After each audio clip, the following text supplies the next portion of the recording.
ಬೆಂಗಳೂರಿನ ಜಿಸಿ ರಸ್ತೆಯಲ್ಲಿರುವ ರವೀಂದ್ರ ಕಲಾಕ್ಷೇತ್ರದಲ್ಲಿ ಪ್ರಜಾಹಿತ ಸಂರಕ್ಷಣಾ ಚಾರಿಟಬಲ್ ಟ್ರಸ್ಟ್ ವತಿಯಿಂದ ಕನ್ನಡ ಮತ್ತು ಸಂಸ್ಕೃತಿ ಇಲಾಖೆ ಸಹಯೋಗದಲ್ಲಿ ಜೈ ಜವಾನ್ ಜೈ ಕಿಸಾನ್ ಎಂಬ ಶೀರ್ಷಿಕೆ ಅಡಿಯಲ್ಲಿ ಭಾರತೀಯ ಸೇನಾ ಯೋಧರಿಗೆ ಹಾಗೂ ಪ್ರಗತಿಪರ ರೈತರಿಗೆ ರತ್ನಶ್ರೀ ಪ್ರಶಸ್ತಿ ಪ್ರದಾನ ಸಮಾರಂಭವು ಅರ್ಥಪೂರ್ಣವಾಗಿ ಜರುಗಿತು.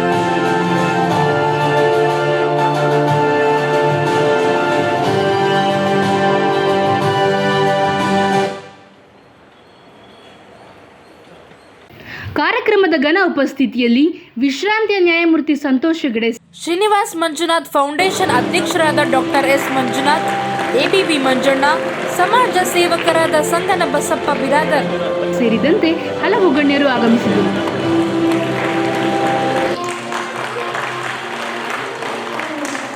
ಪ್ರಪ್ರಥಮವಾಗಿ ದೇಶ ಸೇವೆಯೇ ಈಶ ಸೇವೆ ಎಂಬ ನಿಟ್ಟಿನಲ್ಲಿ ದೇಶದ ಗಡಿಯಲ್ಲಿ ಸೈನಿಕರಿಗೆ ಶುಶ್ರೂಷೆ ಮಾಡುತ್ತಾ ಅವರೊಟ್ಟಿಗೆ ಸಿಂಧೂರ ಕಾರ್ಯಾಚರಣೆಯಲ್ಲಿ ಪಾಲ್ಗೊಂಡ ದಾಸರಹಳ್ಳಿ ಕ್ಷೇತ್ರದ ಮಂಜುನಾಥ್ ನಗರ ವಾಸಿ ಶ್ರೀಮತಿ ಚಂದ್ರಕಲಾ ಎಸ್ ಮಂಜುನಾಥ್, ಎಬಿಬಿ ಮಂಜಣ್ಣರವರ ಪುತ್ರ ಕ್ಯಾಪ್ಟನ್ ಅರ್ಜುನ್ ಗೌಡ ಹಾಗೂ ಬಳ್ಳಾರಿ ಮೂಲದ ಪ್ರಗತಿಪರ ರೈತರಾದ ಮಾರುತಿ ಹಳ್ಳಿರವರಿಗೆ ನ್ಯಾಯಮೂರ್ತಿ ಸಂತೋಷ್ ಹೆಗಡೆ ಹೃದಯಪೂರ್ವಕವಾಗಿ ಸನ್ಮಾನಿಸಿದರು.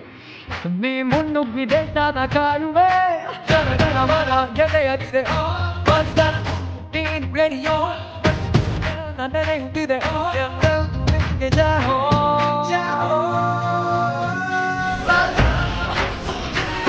ನೀನಿದ್ದ ಇಲ್ಲದೆ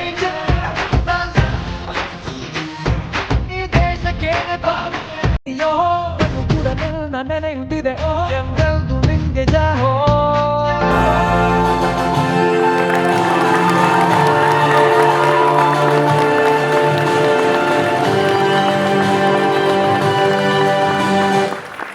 ಈ ಜೂನಿಯರ್ ರಾಜ್ಕುಮಾರನ ಶಿರಸಾಸ್ಥಾನವನ್ನು ಸಾಕಷ್ಟು ನೂರಾರು ಸಾವಿರಾರು ಭ್ರಷ್ಟಾಚಾರಗಳನ್ನು ಕಷ್ಟಗಳಿಗೆ ಶಾಸಕರೊಡನೆ ಹೆಚ್ಚಿನ ಪಾತ್ರದಲ್ಲಿ ಆಸೆ ಜನರಿಗೆ ಜಾಮೀನಿರುವಂತಹ ವ್ಯಕ್ತಿಗಳಿಗೆ ಹಾರ ಹಾಕಕ್ಕೆ ಏರ್ಪೋರ್ಟಿಗೆ ಹೋಗ್ತಾರೆ, ರೈಲ್ವೆ ಸ್ಟೇಷನ್ಗೆ ಹೋಗ್ತಾರೆ, ಬಸ್ ಸ್ಟೇಷನ್ಗೆ ಹೋಗ್ತಾರೆ. ಎಂಥ ಸಮಾಜದಲ್ಲಿ ಬರೀ ಒಂದೇ ಒಂದು ಕಾರಣಕ್ಕಾಗಿ ಅವರು ಶ್ರೀಮಂತರು ಅಧಿಕಾರದಲ್ಲಿದ್ದಾರೆ. ಆದರೆ ಒಳ್ಳೆಯ ವ್ಯಕ್ತಿಯೋ ಅಥವಾ ಕೆಟ್ಟ ವ್ಯಕ್ತಿ ಎನ್ನುವುದರಲ್ಲಿ ಇವತ್ತಿನ ಸಮಾಜಕ್ಕೆ ಯಾವುದೇ ಇಲ್ಲ.